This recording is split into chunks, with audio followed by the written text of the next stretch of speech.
بسم الله الرحمن الرحيم magacaygu waa Ismaaciil Cabdi Daahir maanta waxaynu eegi doonaa maadada xisaabta kalaaska 8aad waxaan ku guda jirnay chapterkeenii afraad qaybta speed and time waxaan ku horeysiin doonaa arday inaynu ku horeyno qaybtan formulooyinka inagoo ku xigsiin doonaa exampleski iyo qaybaha kale inoo harsan casharkeenu maanta wuxuu ku saabsan yahay speed and time speedku waxa weeyaan xawaaraha distanceguna waxa weeyaan fogaanta timekuna waa waqtiga speedka waxa lagu helaa xawaaraha lagu socdo waxa lagu helaa distancega oo loo qaybiyay timeka haddaba saddexdan aynu halkan ku haysano speedka iyo timeka iyo distancegu waxay leeyihiin halbeegyo kala duwan unities of speed halbeegyada lagu cabiro speedka waxay yihiin kilometer per hour or meter per second distancega haddaynu nimaano fogaanta la socday waxa lagu helaa timeka oo lagu dhuftay speedka unities of distance are halbeegyada fogaantu waxa weeyaan kilometer iyo meter timeka waxa lagu helaa distancega oo loo qaybiyay speedka unities of time are hour minute and second waxa jira arday shay yar oo lagu samayn karo formula lagu soo saari karo distancega waxa la speed times time markaynu doonayno inaynu ogaano aan shape-kan ku ogaano qaacidada ama formulada distancega saa qabanna distancega waxa lagu helayaa s times t s waxa uu taagan tahay speed t na waxa uu taagan tahay time d na waxa loo soo gaabiyay distance marka haddaad distancega doonayso taas raacin baad soo qabanaysaa waxa soo baxaya speed times time haddii aynu doonayno inaynu speedka ogaano speedka ayuun baynu inactive ka dhiganaa distance divided by time haddii aynu doonayno timeka inaynu ogaano kaasun baynu active ka dhiganaa ama aynu highlight garaynaa waxa soo baxaya distance divided by speed haddii aan mar kale idinku celiyo qaybteena koowaad waxaan ku guda jirnay wuxuu ahaa chapterkeena afraad qaybtiisa speed and time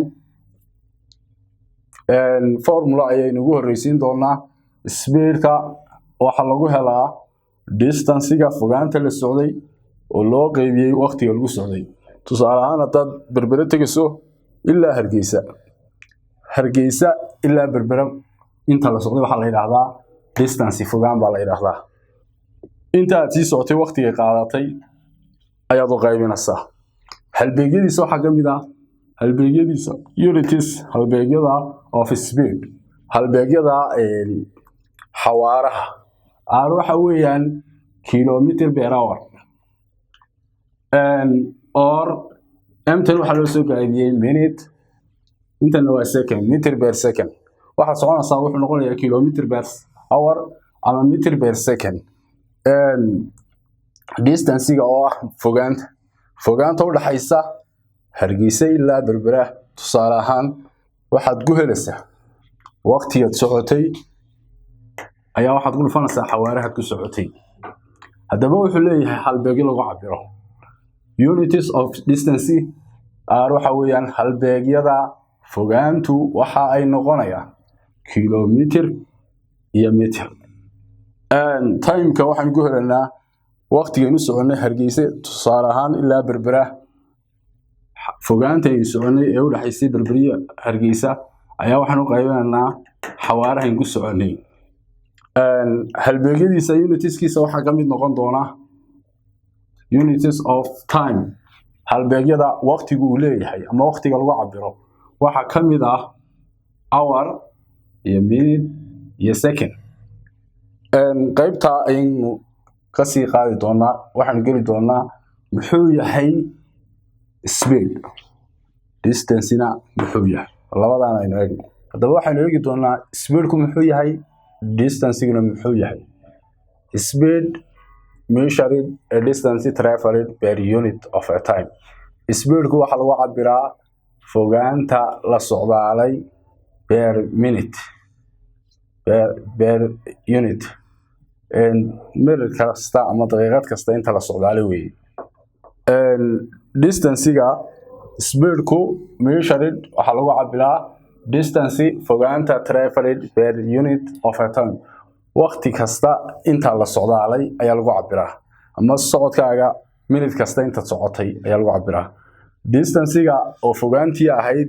waxaynu eegi doonaa distance-gu maxay tahay distance-gu between 2 points waxa weeyaan masaafada u dhaxaysa laba barood tusaale ahaan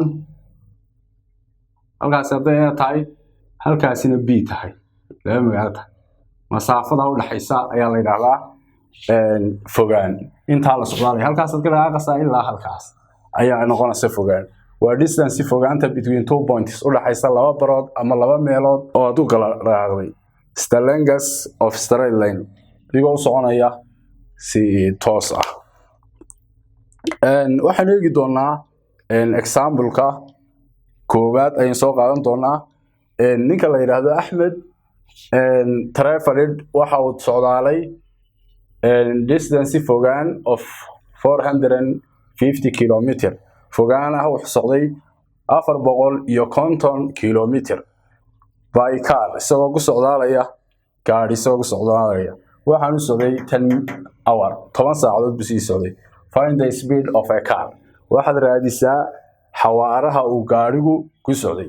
haddii ay tahay labada meelood alku Axmed ka dhaqaaqay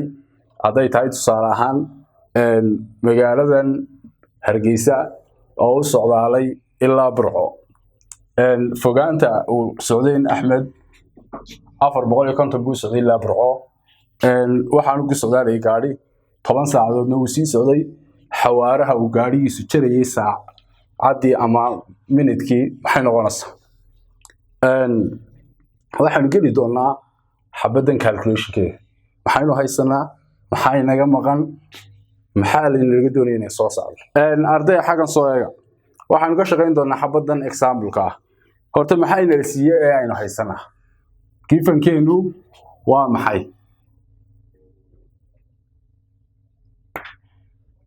waxaan haysanaa distance oo d loo soo gaabiyo waxaan haysanaa 450 kilometer waxa kale in haysanaa time-kii la socday baan haysanaa oo ah 10 hour waxa kale inaga maqan wuxuu noqonayaa speed baa inaga maqan oo raadinayna haddaba qaacidadeeni waxay ahayd speed-ka waxa lagu helayaa distance-ga loo qaybiyay time-ka distance-gi maxay haysanaa waxaan haysanaa 450 kilometer waxaan u qaybinaynaa 10 hour way marka inta isku qaybina arday waxaan sameyn karnaa 0 iyo 0 baa isku jari karnaa waxa inoo soo haraya 445 kilometer per hour haddii aad sidii caadiga isku qaybsaana waxa soo baxayo 45 haddii aynu ku yara celino casharkeena distance-ga haddii aynu ku yara celino example-ka Axmed ninka la yiraahdo Axmed ayaa waxa uu socdaalay fogaana 450 kilometer waxaan ku socday oo socdaalkiisa uu ku qaatay ama uu ku socdaalay gaarigu ahaa 10 saacadood ayuu sii socday xawaaraha uu ku socday gaarigu ayayna laga rabaa given-keenu distance-geenu waxa weeyaan imisoo socdaalay 450 time-kiisa uu ku qaatay waxa weeyaan socdaalkiisu qaatay 10 saacadood waxayna laga rabaa speed-ka distance-geenu 450 ayuu Axmed socdaalay waqtigu sii socdayna wuxuu ahaa 10 saacadood xawaaruhu ku socday wuxuu noqonayaa speedka waxa lagu helaa distance traveled masaafada la socdaalay oo loo qaybiyay time taken waqtiga ay qaadatay 450 kilomitir ayuu socdaalkiisu qaatay ayuu sii socday waxa loo qaybiyay 10 hour oo saacadihii uu qaatay markaan isku qaybino waxa noo soo baxaya 45 kilomitir per hour labadooda iskuma qaybsamaan oo waxay noqonayaan halbeeg lagu cabiri jiray speedku wuxuu ahaa kilomitir per hour casharkeenu maanta waxaan ku joojin doonaa halka